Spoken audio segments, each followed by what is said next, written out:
Hello, everybody. Welcome to another episode of Cosmic Echo, a Taylor's podcast. I'm Matt. He's Lee. Hey.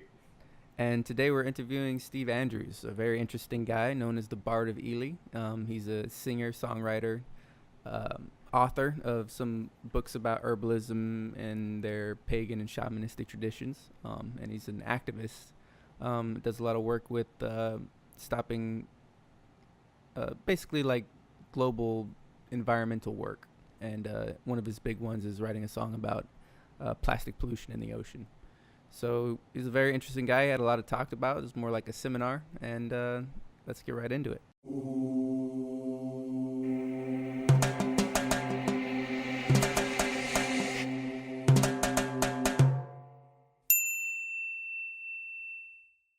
So, Steve, just go ahead, if you don't mind, introduce yourself and give us a little bit of background on who you are and your work.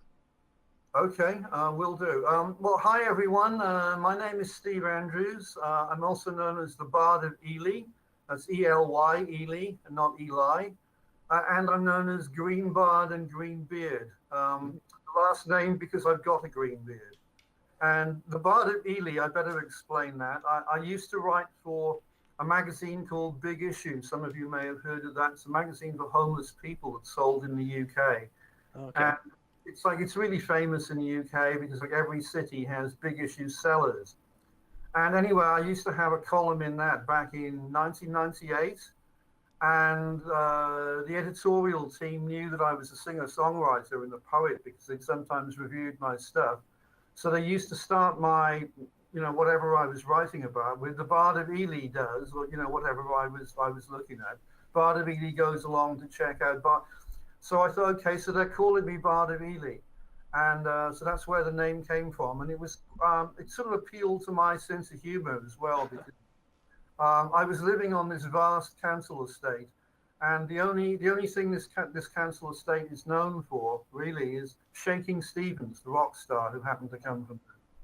But, it's a pretty sort of rough, working class estate. And it's not the sort of place you would expect a bard to come from. But I thought, well, I've done it. I'm the Bard of Ely. And the title has stuck. And so I use that as well. I think it's easy to remember as well, and some people say, I've even heard people say, well, what is a bard? What is a bard? Well, a bard is a poet, a minstrel, a singer, a songwriter, a musician, a performer. All these things are loosely a bard.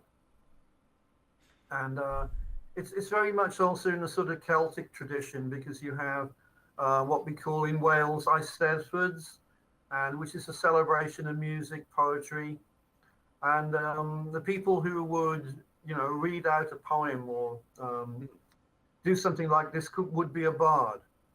And so, I'm a Bard of Ely. I'm also the principal bard of the Loyal Arthurian war band Stonehenge Grove. That's wow. But I am that. And what's a principal bard? The main bard. I am. Oh, okay. And this is to do with, I don't know whether you heard of this guy, King Arthur, who's a Pendragon. Okay. Yeah, I've heard of him. King Arthur. He's a druid leader, and he reckons he is the reincarnation of the spirit of King Arthur. Oh, now, okay, some people say, well, King Arthur never existed. But whether he did or whether he didn't, this guy is doing it, is being King Arthur. And he's very well known in the media, for many years. He's been on many TV programs, been the front page of the Guardian newspaper, Big Breakfast show, basically, you name it, he's been there. And he's saying he's King Arthur. He's got a sword, Excalibur. He looks the part as well. He's got a big beard. He's got long hair. He's got like a circlet around his head. He's got a big robe, and so I am actually a knighted member of his druid order. Interesting. So I'm called. I'm a quest knight. So you've got like shield knights who are entitled to carry a shield if they so wish. For example, somebody who reckoned that he was a king, Sir Lancelot or Sakai, one of the famous knights, then they could have a shield. So they'd be a shield knight.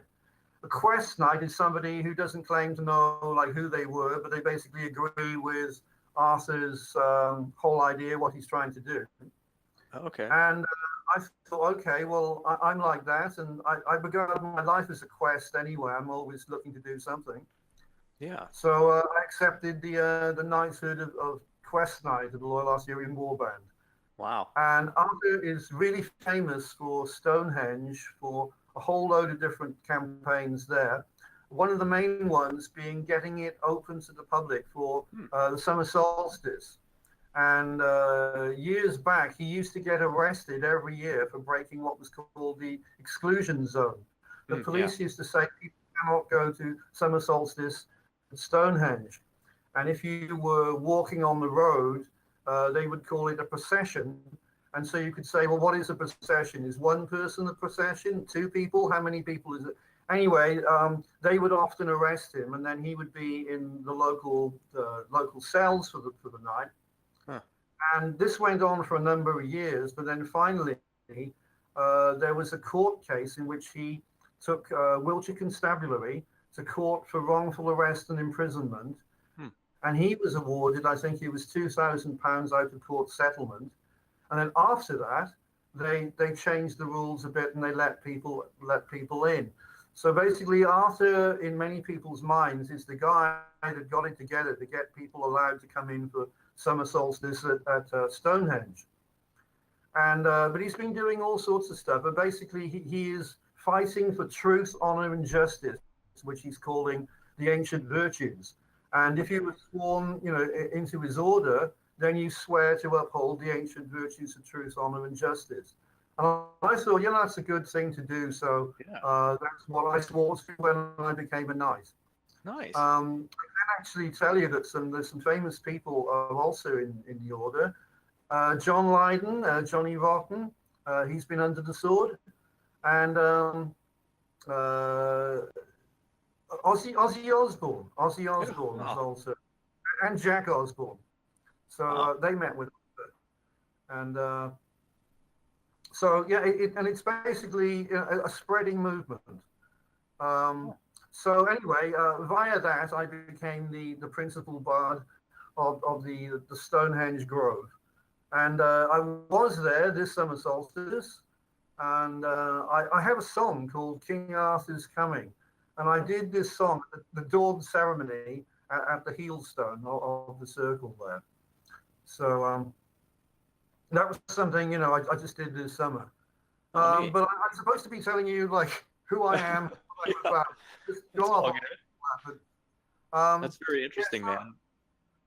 Okay, so I'm a bard, singer-songwriter, I'm a poet. I'm an author. I'm an author of a number of books, and I've got like books on, I call them herbals, but they're basically books on herbs. I've got Herbs of the Northern Shaman, a guide to mind-altering plants of the Northern Hemisphere.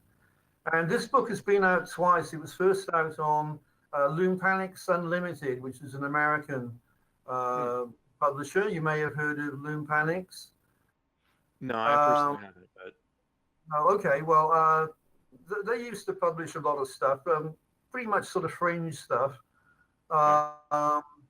And then it's come out again now on Moon Books, and the Moon Books version is much better because it's in the original one, the American one was black and white, but the Moon Books one is in full color. So I've got additional species of herb that I've added to it, and there's new text, color photos. And seems like color would be important for herbalism as well. Showing the colors of plants and things like that. Yeah, that's right, because it helps you to identify them. And I mean, I'm very much about color anyway. But as you've already heard, I've got like a green beard. And I think some people would think I'm a very colorful type of person. So I like color. I mean, color to me is, the world is colorful. You go out into nature, you've got colorful flowers and butterflies and colorful birds, and it's what it's about, and a blue sky, and so green grass, all these things that we like are all colorful.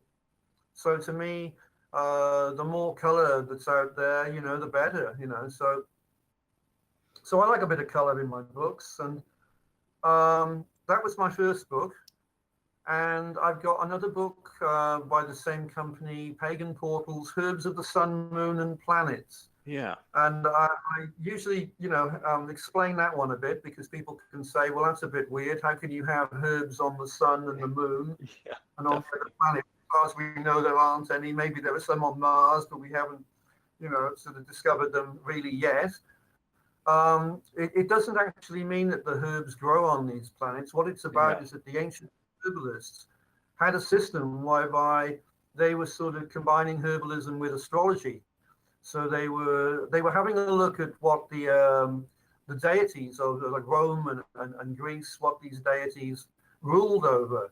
So, for example, they'd say Mars was the god of war. So they'd look at the characteristics of war, something aggression and maybe violence and blood and anything like that. So they'd find a herb that has some of these characteristics. And I always say that the dragon tree is absolutely ideal, because the dragon tree, it's got big spiky leaves, like we call them lance-shaped or sword-shaped leaves.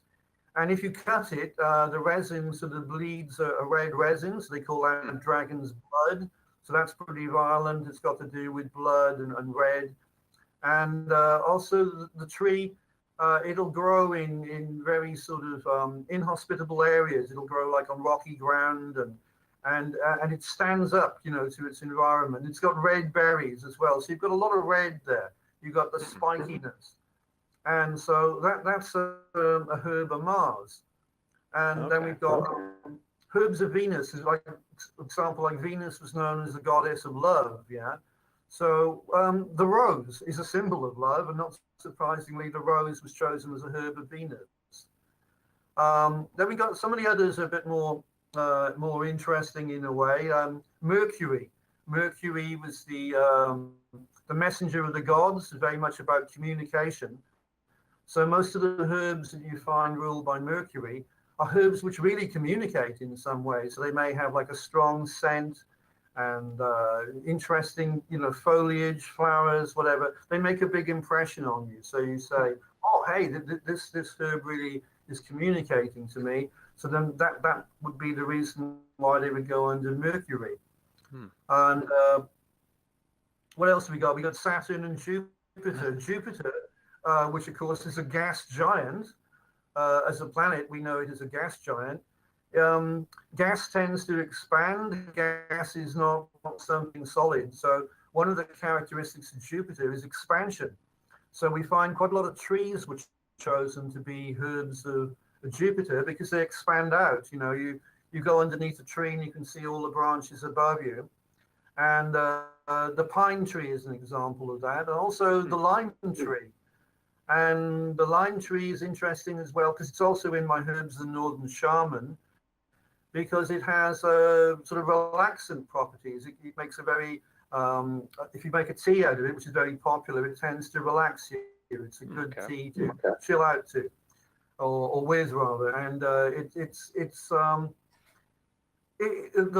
lime tree at one point, it was even believed that, like, if you were an epileptic and you went and rested under a lime tree, it would heal you of your problems. So that was how powerful the lime tree was once believed to be. But it's today it's a very popular tree for herbal teas, and certainly where I live in Portugal, also in Spain, you can go in any supermarket and you can buy lime flower tea bags. And because as I say, it's under Jupiter, because it's a tree, its branches expand out. And then Saturn was considered to be more to do with old age and death even. And so lots of the herbs under Saturn are poisonous plants. The hemlock is regarded as a herb of Saturn, and the henbane, and the deadly nightshade. So these very poisonous herbs are usually under Saturn. And so it's, if you like, it's the grim reaper of the planets. So basically, this is what it's all. Oh, and the sun. I forgot the sun. How could I forget the sun? The sun being the main one. The sun is regarded as the life giver and the source of all light. And a herb of the sun could have like yellow rays to its flower. The sunflower is ruled by the sun and is a perfect example of a solar disk with a round part of it and the yellow petals all around. So the sunflower is a herb of the sun. Also, the St. John's wort, and also there's also St. John's wort, however you want to say it. That's a herb of the sun. And again, we have the golden yellow petals in like a star-like formation.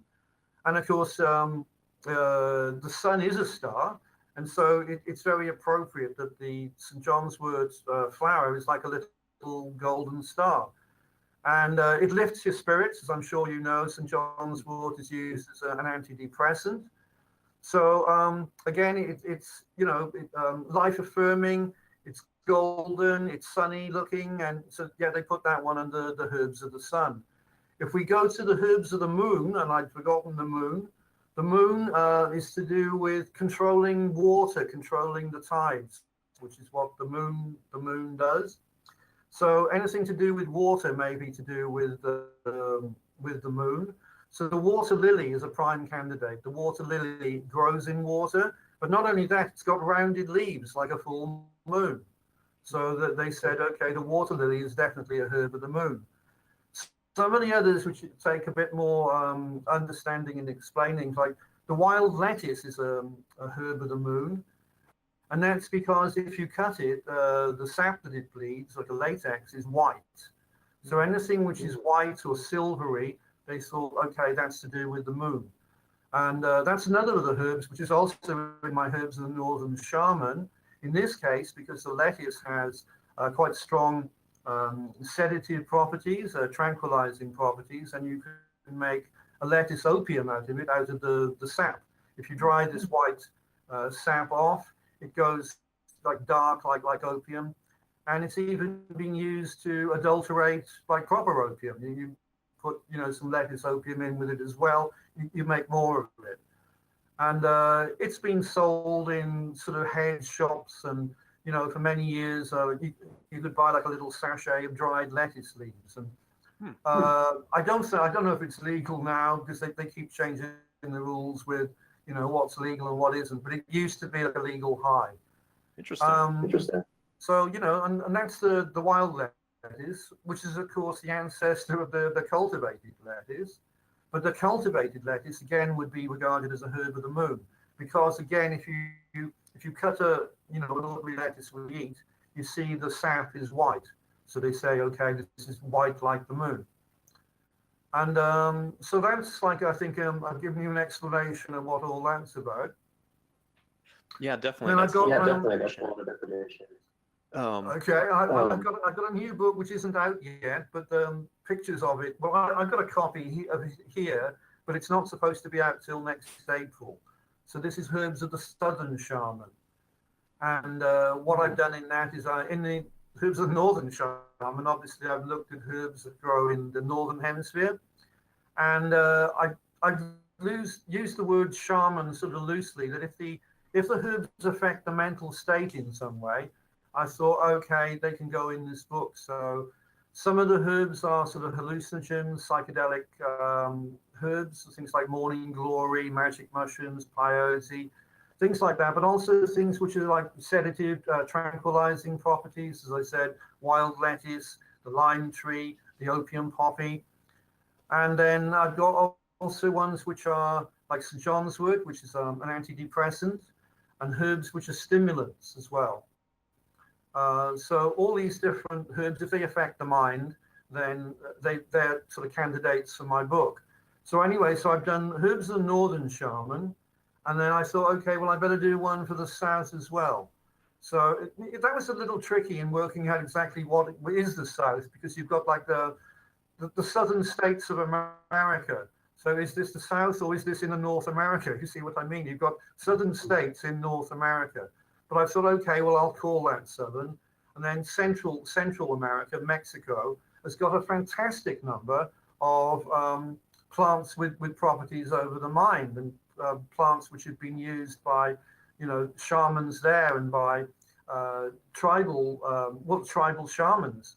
For example, like the Aztecs and the Mayans would have used various plants, including like the morning glory, which is well known, garden flower and herb, which contains lysergic acid amide in the seeds. And so I sort of go southern states, Mexico, Central America, South Africa, Australia, the south of the globe, for the herbs included in this book. And the idea was it was just a follow on for the northern one. So, but it's not out yet. If we had a video link here, I would be able to show you it, but I can't do that. But I've got it in front of me here.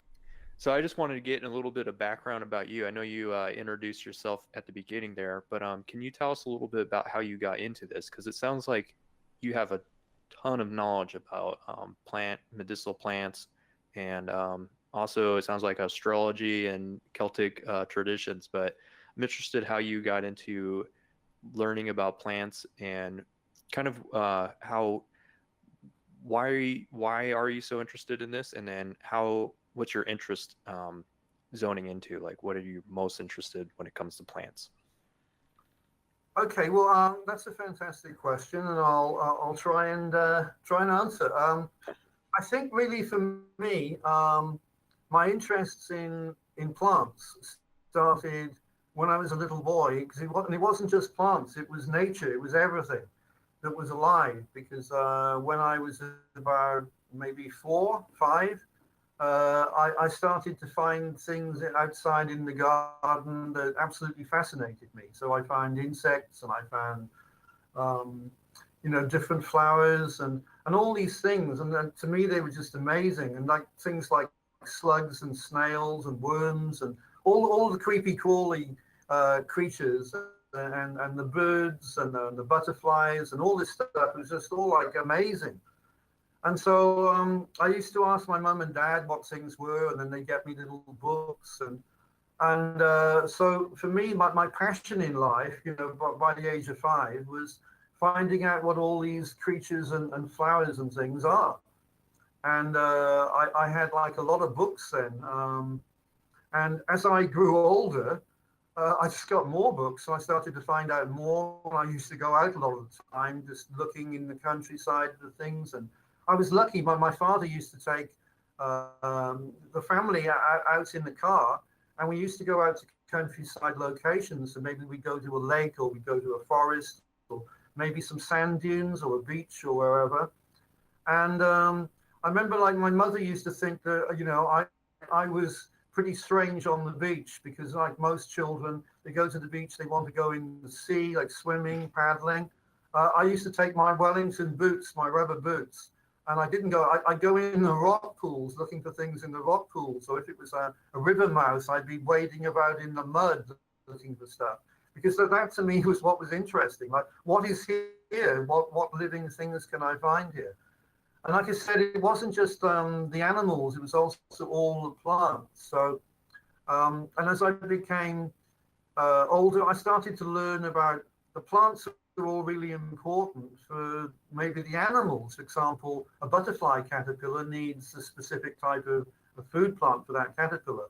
We have this, for example, with the monarch butterfly, which I happen to be rearing here at the moment, and I let some out today. And the monarch butterfly, the caterpillars can only eat milkweeds. So, we need to know what plants feed, what creature. So I started to learn all that stuff. And I started to learn that plants have properties as well. And in fact, the plant I just mentioned, the milkweed, does. And you may well know that the milkweed, because it has toxins in it, it's a poisonous plant. The monarch butterfly caterpillar absorbs that, and then that makes the caterpillar poisonous and having a bad taste, which is a defense for anything which would be a predator. And so then it has warning colors. And I learned about all this as a kid, that warning colors means like bright colors, contrasting colors. So a monarch butterfly has the reddish orange and the black on the wings, and the caterpillars are striped. And then you have maybe the ladybird or ladybug, as you call it in America, with like a red a red wing case with black spots on it, and other variations. And these are all warning colors. And it's basically meaning like, don't eat me because I'm poisonous or I make you sick. And usually the creature has absorbed the poisons from something else which it eats. And so I started to learn about these things. And then, of course, I've always liked food, you know. And so, my mum used to make like mint sauce to go with the lamb. If we had like Sunday roast and we had lamb to eat, we'd have mint sauce. So I found like, well, what's mint? Oh, it's a herb. You know, it's a plant we grow in the garden. And I used to help my grandfather a lot with his allotment where he grew his vegetables, and also my father's. And they had all sorts of plants. They had like rhubarb, which is a herb, and sage and thyme. And so I started to learn, you know, about the herbs as a little kid. And they were very wonderful because, as I'm sure you know, like you can get like a wonderful a scent, a perfume from a herb. You crush it up a bit in your hands and inhale that smell, and it's a wonderful smell. You know, mint will do it, or sage will do it, and thyme, and those ones I just mentioned. And other ones like fennel, so like a nice sort of aniseed smell to it, and they've all got different smells, and that's very important because it sort of identifies them. And it's something that, like, if I've done guided walks, you know, and then, you know, telling people about plants you can find and stuff. And for me, it's very important to know how to identify something, and it's so important because a herb I mentioned earlier, which is a herb of Saturn, is hemlock, and hemlock's deadly poisonous. So you need to know we don't eat that one, yeah. But then there's another herb quite similar to it, which would be fine. You could eat. So you really need to know what you can eat and what you can't. And just getting back to the subject of the shamans, the tribal shamans, to me, again, what's happened here is you've had people, you know, through however long these people have been alive, wherever they've been, people have been experimenting to find out, what does this plant do? What can we do with this plant? If I eat this, what will happen? And people have found out at various stages in their history, if we take this plant, it produces, you know, visions, or maybe it just sends me to sleep. Or maybe it poisons me and I die. In which case, people say, "Well, we don't eat that one again," you know. So people have been learning about the properties of herbs for a very long time, and then they, in a tribal situation, they hand down the wisdom that they've garnered through time to, you know, their successors, and so that people get to learn about what this herb does and what another herb will do. And this has always been like exceedingly important in all tribal societies. And I think in the modern sort of system we live under, lots of people are losing touch with things like this. So unless they're being told, you know, they don't really know. And even then they don't know. You know, we have all this talk about fake news and stuff. People don't even know whether something they're told is true or false or whatever. But if you, in a tribal situation, it's better because you know you can trust your elders, you know you can trust the shaman, because these people will really know what they're on about because they've had to learn that stuff, and they know that their ancestors also learned that and passed the information down. And I think, you know, with modern people in the civilizations we're living in, it's very good that people are connecting with nature and with the wild in any way. And this is where I think like foraging for wild food is really important. There's a lot of people doing that more. And this is important, you know. It's important to be able to know if you go out into the wild, into the countryside, what plants, what fruits, what toadstools, mushrooms you can gather there that you can eat, and what ones you don't eat. And this is the basics, you know, of life. And if you think about it, I'm just thinking like, you know, we're supposed to be Homo sapiens, you know, the wise, but just about any animal is far wiser than we are because they know what they can eat and what they can't eat. They all eat what they need, whereas people often haven't a clue, you know. Yeah. So I think it's very important, you know, for us to be learning about anything that's to do with nature. and also to try and remember that we are part of nature. And all of this, like I said, it started when I was a little boy. So if you like, that loosely, that's when my interest in plants came about. And then from that, my interest in herbs. And then to explain about maybe like the shamanic herbs and things in my teens, yes, I admit it. I started, I became part of the hippie generation, the 60s flower children, or whatever you want to, the alternative society. And I started to experiment with various herbal substances. And so, yes, I have taken various, psychedelic plants, and I've tried these things. So I know what they do, and I know how powerful they are. And that was like an additional part of my knowledge about herbs. Like, for example, say when I was an 8 or 10-year-old boy, I might know that this herb has got a very nice smell and you can flavor foods with it, or maybe even that it's good for sore throats or something like that. Maybe when I was 16, I found out if you take this herb, you can have a trip. It's a hallucinogenic plant. So these are other properties that the plants have. And for me, every single plant has got properties. They may even have properties we don't know, but they've still got properties. And everything is so important in the ecosystem of the whole planet, And so everything is also, it may be like important to another species. Like I was saying earlier, like the milkweed is vitally important to the monarch butterfly. And what's gone wrong often is that people don't realize this. So they think, oh, we don't want that.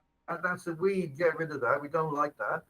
And then that causes a really bad knock-on effect because something else which depends on it hasn't got its food source there. And then maybe something else again needs to feed on that, and it can't because the numbers are down. So all these things are, things that we should think about and know about. It sounds like you've always been in love with plants since a young age. Did your experience on certain plants, through the psychedelic experience, have anything to do with like how you perceived plants in a different way, or did it change anything in you that made you think of plants in an alternate way that you haven't thought of before? Well, I think the answer to that is a big yes, because if you've taken magic mushrooms or morning glory, or any of these things which produce a psychedelic state of vision, hallucinogenic state, whatever you want to call it, it's so different to your normal reality that your perception has changed so radically that you're going to think, wow, what's all this going on? It's something, it's so powerful, especially of course like LSD. Like if you take an LSD, then you're not going to forget that. That's like a life-changing experience. And so I think like all these herbal sources of substances like that they make a very powerful impression on you. And which is why, of course, they're also thought of as plant teachers, and you have so many. You have like, I'm just thinking like peyote and ayahuasca, and these plants are regarded as not just a plant with a property, but almost like a living spirit, like a deity, something which can teach people. And there are so many plants that are like that. And also something which has interested me is that DMT, dimethyltryptamine, which is a very powerful substance, is in so many plants all around the planet. And, I mean, it may be a class A drug, but in nature, it's supplied anyway, And to me, this has always been something which is crazy, is that like human laws try to say that these things are, to be forbidden us, that they're, that's a class A drug, you can't have that. But in nature, these things are supplied all over the planet. So you wonder, well, why is this? Why have we got psilocybin containing mushrooms like all over the planet? Well, most of the planet, maybe not the Arctic regions, but you know what I mean. Most places you've got mushrooms which contain psilocybin. And you've got all these like lysergic acid amide. It's in morning glories, and it's also in the Hawaiian baby wood rose, and there are so many plant sources that have got these substances in, which definitely affect the mind in a big way. And like I said, we do know that the past cultures, people like the Aztecs and the Mayans, and also the ancient Egyptians, that these people all used these herbal substances, and they were important to their priesthoods, and they were important to their shamans, and they were used. Maybe we don't know exactly how they used them or what they made of it all, but what we do know is that they did use them, and that they were an important part of their culture at the time. And it's actually the culture which we live in is a bit strange, because all these past cultures were saying, well, it's okay, for people to be using these things, but the current culture is saying, oh, no, you can't do that. You can drink alcohol, that's okay, which is bad for you, but any of these other things, no, you mustn't do that. So it's a very controlling culture we're in. Definitely. And, Do you see any? Do you have any view on why that is? Like why culture tends to think that alcohol is maybe a positive thing, or at least something that we can do to alter our minds, but to stay away from plants? I think it's because the plants open you up to so many different ways of seeing, and so many different ways of seeing is a good way of explaining it. Like if you take a plant which is a hallucinogenic plant, then it's giving you like a whole new worldview. Even if it's just something that you take it and you see like all the colors become brighter, or just standard things like that. You think, oh wow, I didn't know it was like this, but if I take this, it becomes like that. So it's a different perception which the plants give you. And this culture sort of works on trying to keep everybody within a box. This is what you do. This is how we do things. This is what you are required to do. These are the laws that you must live under. We are the people that know best. We are the people that will tell you what to do, and you must listen to what we say because we know. All this sort of culture doesn't really want people finding out different things or anything outside what they're telling you. And this was really the problem with, if you like, the 60s generation, the alternative, the flower power culture, is that the younger people then were taking all these mind expanding things and experimenting, and they were sort of saying, well, maybe we don't agree with the way everything is going on. Maybe we don't agree with the Vietnam War. Maybe we don't want all this materialism that you're pushing on us. Maybe we want to go to India and study under a guru or something. So all this change came about, and it came about with plants which were opening up people to different possibilities and perceptions, I think. Yeah, you're. I noticed that you're in Portugal. Is that correct? I'm in Portugal, yeah. Yeah. I've recently heard about some drug reform changes happening in Portugal, and I was just wondering if you had any ideas about that, or your perceptions of how it's taking place, and if it's helping or changing the discussion on drugs in general there. I think over here, the drug situation is much better, shall I say, than the UK. You don't really have like a drug problem here. I mean, obviously, like drugs exist, but you don't get people. Well, maybe you do. You get some, but you don't get anywhere near the amount of people with drug problems that you would have, say, in the UK and probably in America. Well, getting back into plants, I'm really interested in your view on plant consciousness. I know that a lot of people talk about that now as plants having consciousness, and if you watch any videos on plants sped up, you can obviously see that there's some more advanced things happening and taking place than we generally see. It seems like they're a little bit slower than people and animals, but what's your perspective on plant consciousness? And Well, I think plant consciousness, to me, a plant would have some form of consciousness because it's in the living thing. I think like every living thing has consciousness. you know, again, it's impossible for us to say what the consciousness that it has is. It's maybe it's impossible for us to experience it, but I think that we can more or less come to the conclusion that if it's alive, it's got some form of consciousness. It has perceptions, and because we think of like animal, I mean, this is like a massive subject because some people like to think that animals don't have consciousness, animals don't feel, and animals. And so, but this really just gives them a justification in being able to treat animals, you know, however they wish. They can say, oh, it's just an animal, it doesn't have any feeling, and it doesn't matter if we, you know, we hit it about or whatever, that's okay. But if they start to think, well, actually the animal has the same sort of range of feelings that we have, then it changes matters. Yeah. Now, definitely. It's a bit, I think like the term is speciesism. You know, we have speciesism in a lot of people suffer from speciesism. So we say humans are much better. Humans are Homo sapiens. We're wise. We know what's right. But at the same time, we've made a terrible mess of the planet, but we're still wise, and we can sort it out. But then you look at, you know, the efforts of people trying to sort it out, and it often doesn't really, you know, make that much difference, or it may even make things worse.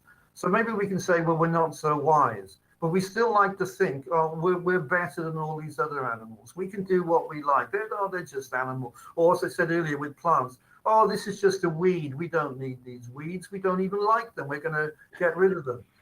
But they don't actually know, like, do the weeds have a consciousness? What do the weeds think about it? What do the animals think about it? And I like to think that, I admit, okay, it's what I like to think, so I don't necessarily know, but I do know that animals can think and animals have feelings. And anybody, if you keep dogs or cats or, you know, you can see that these animals definitely have feelings. They have preferences and things they like and things they don't like, and they think like we do, you know. So how a plant thinks, okay, we don't know. And I think we could say that a plant is maybe moving on a different sort of time frame to us. You can actually see that, and maybe a plant takes a really long time to grow. I'm just thinking actually of a plant I mentioned earlier, the dragon tree. The dragon tree can take like 10 years of real time to get about a meter high. And, the dragon tree can live for thousands of years. There's one in Tenerife where I used to live, which is called the Drago millenario, and it's supposed to be like 1,000-year-old dragon tree. And it may be older, you know, we don't exactly know, but, you know, however old it is, it's a very old tree, and it's taken a very long time to get to the size it's in. So what I'm trying to say is like a plant can take a long time to do something, or a plant can actually do stuff quick. You know, there's some plants you plant them and the seed germinates, and maybe a day later, you know, it's maybe, you know, 4 or 5 inches high, and then it carries on growing quickly. So some stuff, it'll take a long time to germinate and it grows slowly. Some stuff grows fast, and some stuff, you know, if you've got a plant, it'll move towards the light quickly, and some stuff won't move so quickly. So it's all, but you can see it moving. That's what I'm saying. Like all plants, especially if you do like a time-lapse photography or something, you can actually film, you know, the motion of a plant. And so we know that plants move, and we can also say that plants do react to things. You know, we know that plants react to things that they don't like. And then they all have like ways of expressing this in different ways to we do, but that they're still expressing things. And so if you, I mean, I'm a gardener and I look after plants and I love plants. So if I see a plant and I look to it and I say, how is this plant doing? And I might think this plant's not doing that well. It's looking as if it could do with a bit more water, or maybe it could do with a bit more light, which are essentials for the plant. And so the plant is expressing something which I can see. So, but you know, how much feeling is in there, I don't know. Like if I was a plant and I've been starved of water and I haven't got much light coming on me, am I going, oh gosh, oh I feel terrible, oh I feel so ill, I don't know if I'm going to actually ever live much longer. Like, do I do that, or do I just have almost like physical the things which are showing in me that communicate to the rest of the world? But whatever the situation is, plants communicate in a big way, and plants communicate to each other. And there's a lot of stuff which has sort of been looked at about the roots of plants and the root hairs and the relationship they have to the other plants. And then also you have then of the fungi. And the fungi is just incredible. I mean, some fungi, the what they call the mycelium, which is under the soil, under the compost, that can stretch for, a vast distance. And so maybe you see just like one mushroom and you think, oh, well, that's very, very pretty, or whatever you think about it. But you haven't really got any idea of how big the rest of it is underneath the soil. And all of that is like a really complicated system of little threads which is running through the compost.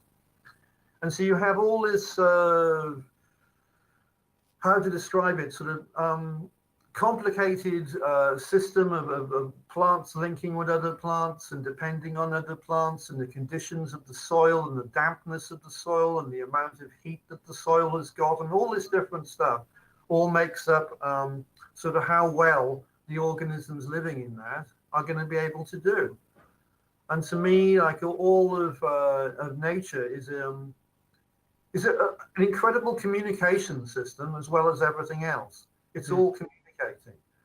And if you look at flowers are communicating. They're communicating to bees and to butterflies, and many flowers have evolved, and to have really specialized flowers, especially for attracting specific types of insect or maybe even birds. For example, like hummingbirds pollinate some types of flower.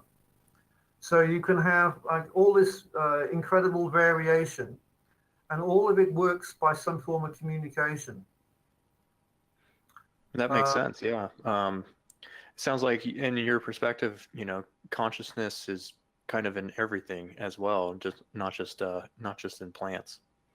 Yeah. I think I would say that if you ask me, do I believe in God? I do not believe in the Bible God. I don't believe in this guy up in heaven with big beard that makes all these rules and regulations for us poor sinners down here. I don't believe that, but I do believe that there is a sort of a spirit which runs through everything.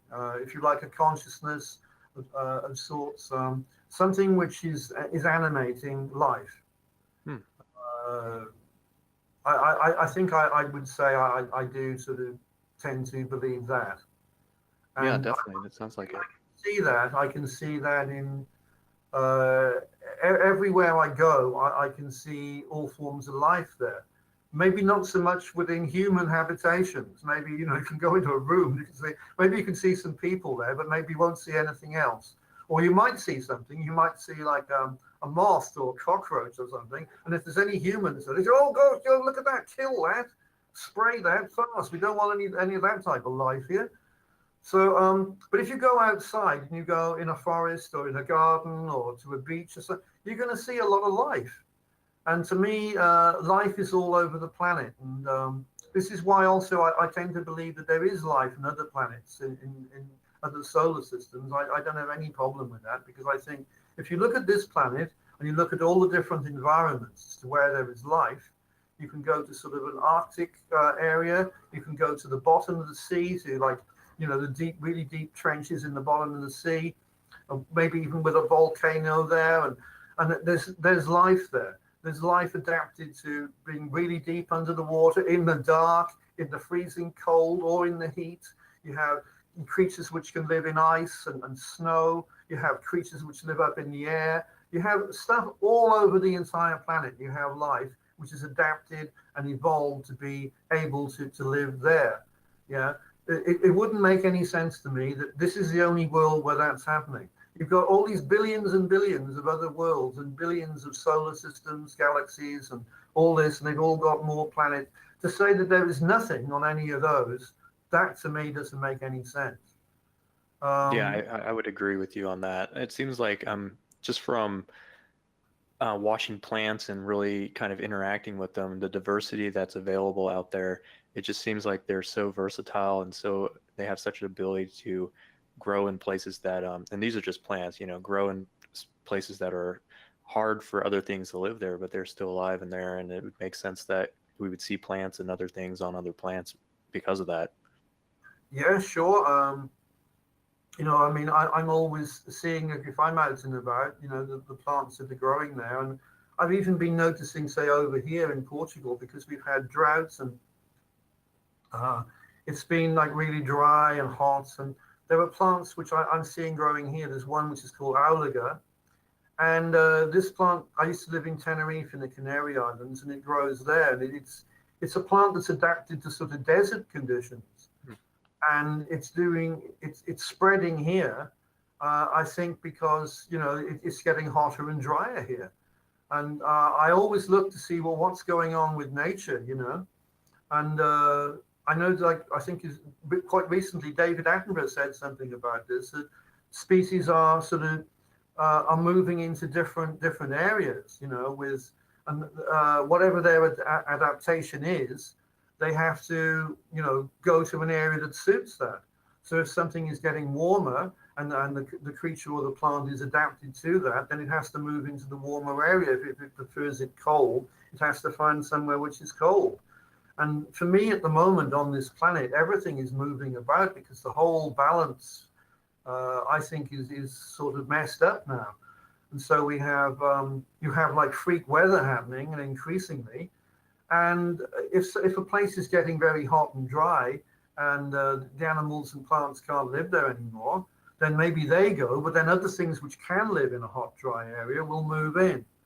And I think that's what's happening. And Definitely. It always fascinates me to see plants that can grow in really hostile environments. I mean, we're seeing a lot of changes here in I'm in the Pacific Northwest near Seattle, and I can tell you that we see a lot of different plants that are able to grow here now that have never been able to grow here before, and it's kind of concerning. I mean, humans are the only thing that really don't migrate around anymore that much. We used to, but it seems like plants are kind of ahead of the change that maybe humans should listen to. Yeah. I think humans, should be listening to nature far more in general.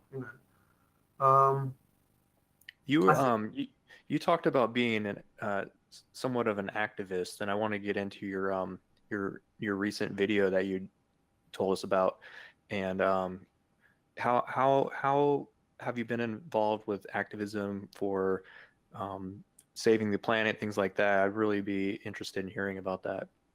Okay, well, I've got two things that I've been doing this year, but I mentioned my video that I've been promoting recently, so I'll talk about that first. But yeah, I've got a song which is called "Where Does All the Plastic Go?" To which the answer is into the sea, into the sea. How does it get there? Who threw it away? Was it you or was it me? And what happened with that song was I actually wrote it a few years ago as a poem. And I just left it there as a poem. But in the last year or so, I've been thinking, there's nobody else sort of saying, and I mean, okay, there were some sort of media stories, but there was nobody in the entertainment business. There were certainly no singer-songwriters or bands singing anything about plastic pollution. And one of my sort of all-time heroes is Neil Young. I absolutely love Neil Young's work. And Neil, as I'm sure you know, has been kept up to protest singing. He's been protesting about all sorts of stuff, the Living with War album and the Monsanto years. He's naming names, the Monsanto, and he's been protesting about the coal tar mining and the pipeline and all these things. And I thought, okay, well, maybe Neil will touch on this, but Neil hasn't done any song on plastic pollution. So I thought, okay, it's over to me. So I better get this poem out and convert it into a song. So I did that.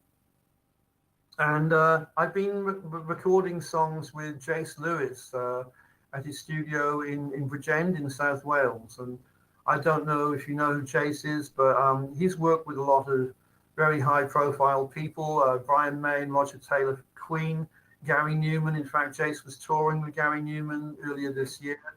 He's got his own music out. He's had #1s in India and in Japan, and he had a BBC documentary about him made. And so I started working with Jason as my producer, and I thought, like, I want to get a really good production, a really good version of my song. Where does all the planet go? So, where does all the plastic? And so I recorded that, and then recently a friend of mine, Philippe, has filmed it, so we've got a video now. So I've been pushing that, and it's mostly because what happened with me was I'm going back to 2009. And in 2009, I don't know if you followed this story or you're aware of it, but David the Rothschild, the adventurer, explorer, author, he had a plastic boat, the Plastiki, which he sailed across the ocean. And this was like a big story at the time. And I got to follow what David was doing, but I also got to be talking to him on Twitter.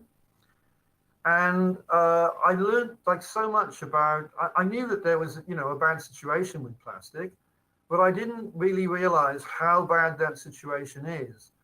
And I found out about, the Great Pacific Garbage Patch and the other gyres. There were 5 of these, accumulations of plastic out there in the oceans.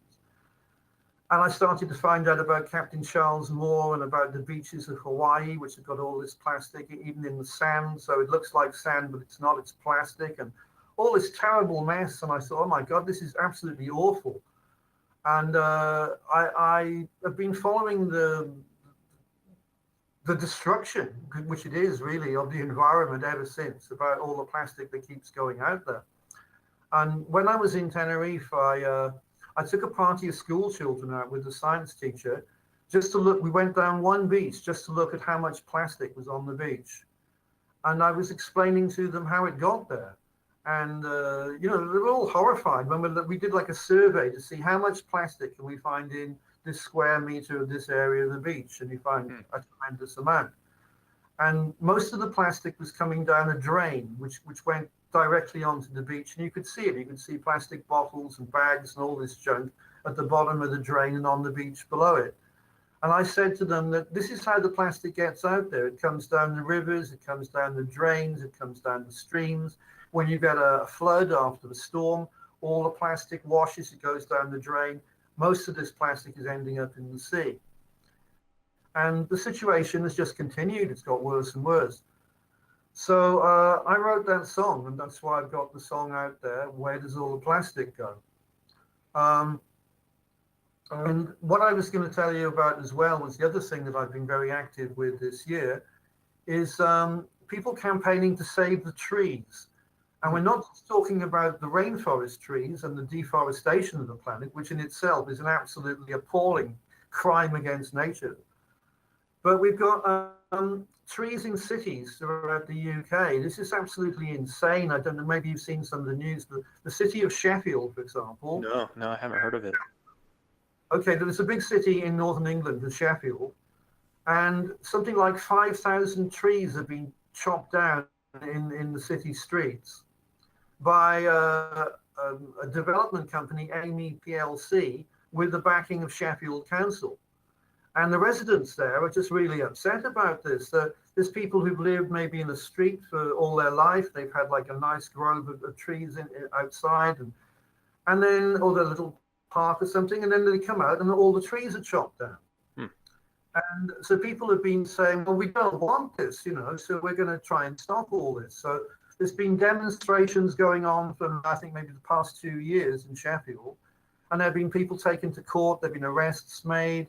There have been increasing numbers of police brought in. It's been insane. You've had things like 30 plus police to police one tree being chopped down because there were protesters there trying to stop this.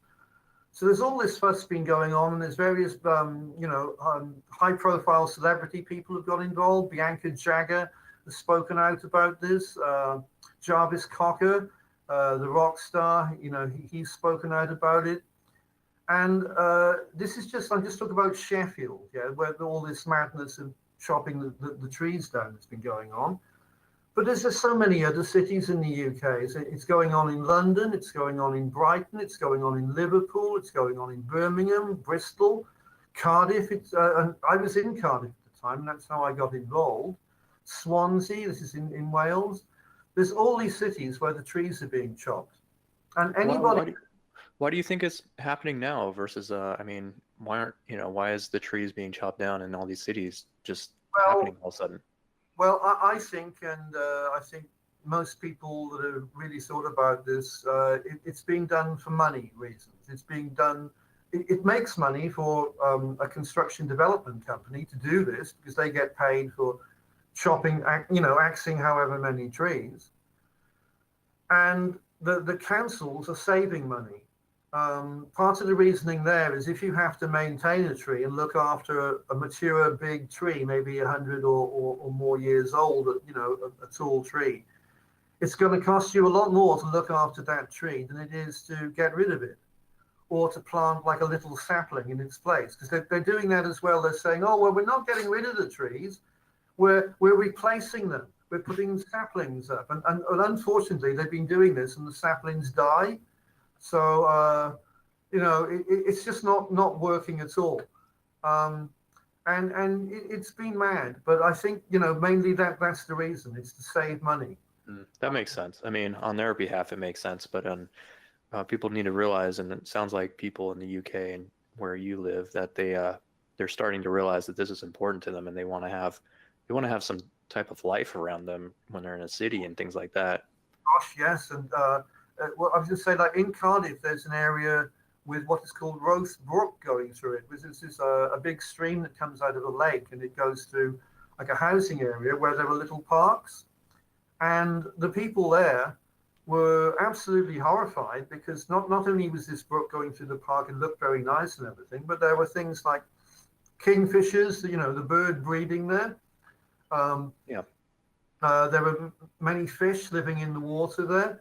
The water vole, which is now an endangered species in the UK, has been seen there.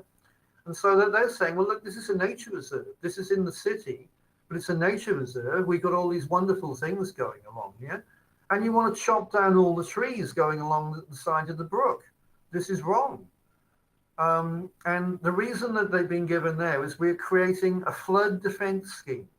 Now, the people who live there say, well, we've never had any floods here. We don't need a flood defense scheme. And what's even worse about it is that the organization behind this is called Natural Resources Wales. So you think, oh, well, those are the people looking after the natural environment. But unfortunately, they're actually destroying the natural environment because it makes money for somebody. And there's a lot of people who have been speaking out about this organization. Natural Resources Wales have not been looking after the rivers either. There've been like serious pollution incidents, which Natural Resources Wales have done nothing about at all. And like thousands of fish have died. And so you could say, well, what on earth's going on here? Why have we got this body of people in charge of looking after the environment that are making this absolutely awful hash of it all? That this is not on.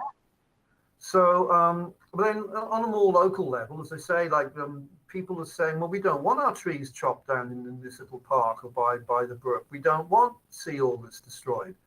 So people have been getting out there in the street. People have been, doing the usual thing. They're doing a demonstration, holding up banners, making signs, maybe putting things all around a tree, maybe making a sign, save me, or I am, and giving a name to the tree. I'm just thinking, some of the trees, this is right, like in Sheffield, some of the trees there got known for their names. One, Duchess Lime is one of the threatened trees in Sheffield. Unfortunately, she's been chopped now. But she got like a name, and it gives it far more of a sort of a talking point, and it makes it far more colourful for people to be thinking, oh, we don't want Duchess Lime being destroyed, Right. And there's they put a name to it, and then it relates to them. They believe it's a real live being now versus just a tree. And so anyway, there's been all this going on, and I got involved with the Cardiff Roast Brook protest, and I went along there. And I'm known for doing, as well as my own songs, I do some cover songs. And the cover song that I'm best known for doing is Stand By Me. And I did this on Britain's Got Talent last year. I was on that show.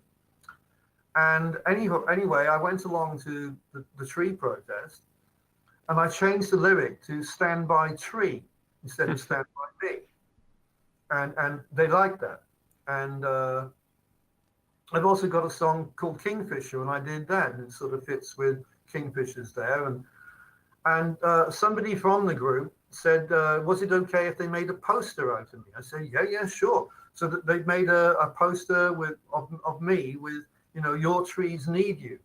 And this went out, on the social media all over the place.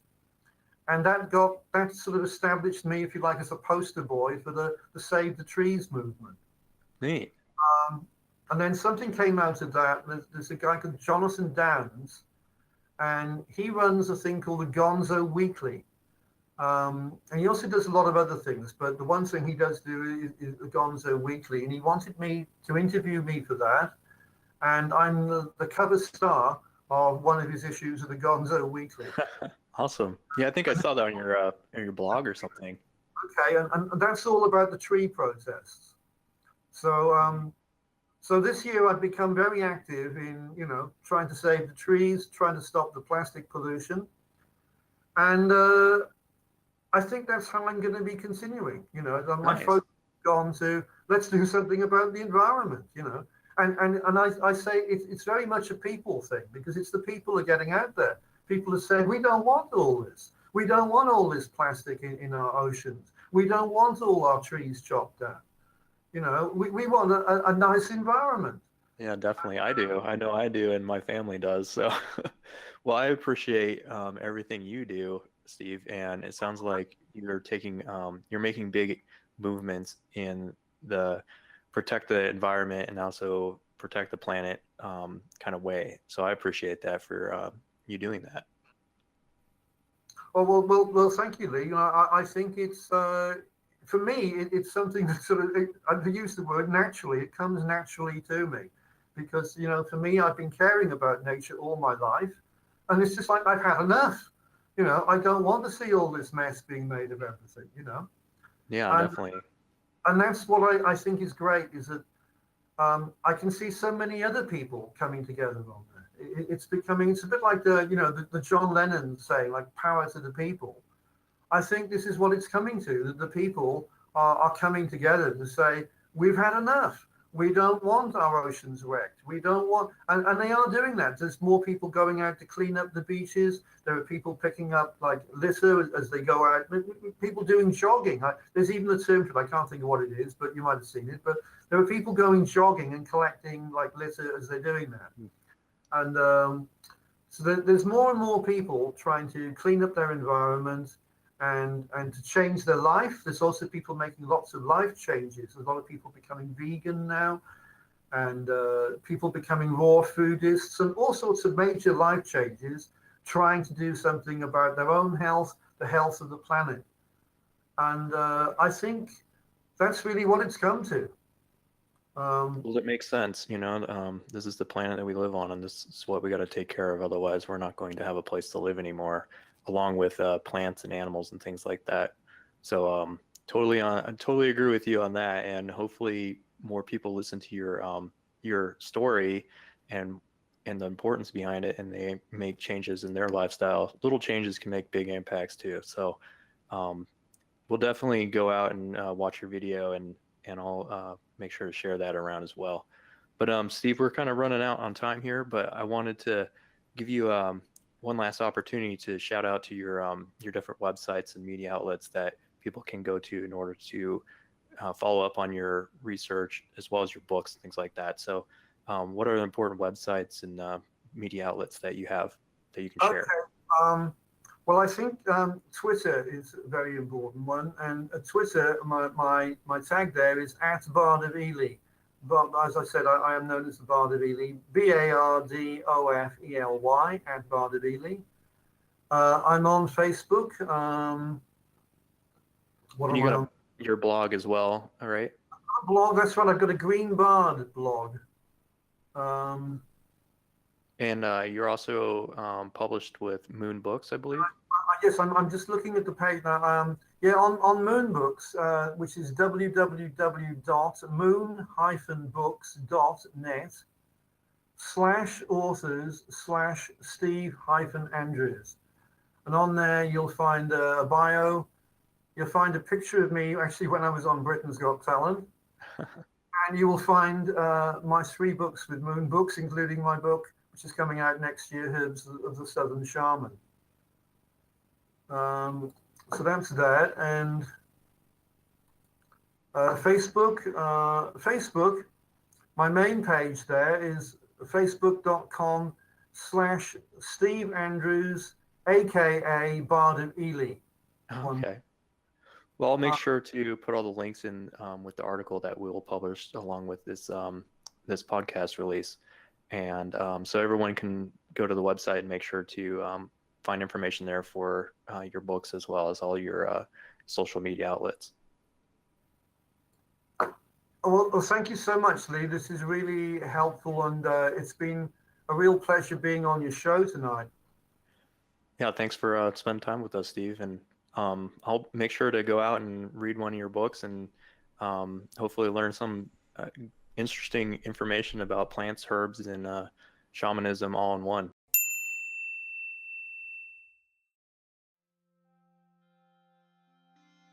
This episode of Cosmic Echo was brought to you by Moon Books. If you enjoyed this episode of Cosmic Echo and would like to learn more about Steve and his work, you can go to our website at taileaters.com/CE podcast, and there you can click on links that will take you to his work as well as his books. Additionally, if you would like to support this podcast, you can do so through our Patreon page, located at the same website. We look forward to bringing you additional episodes in the near future, but until then, happy dreaming.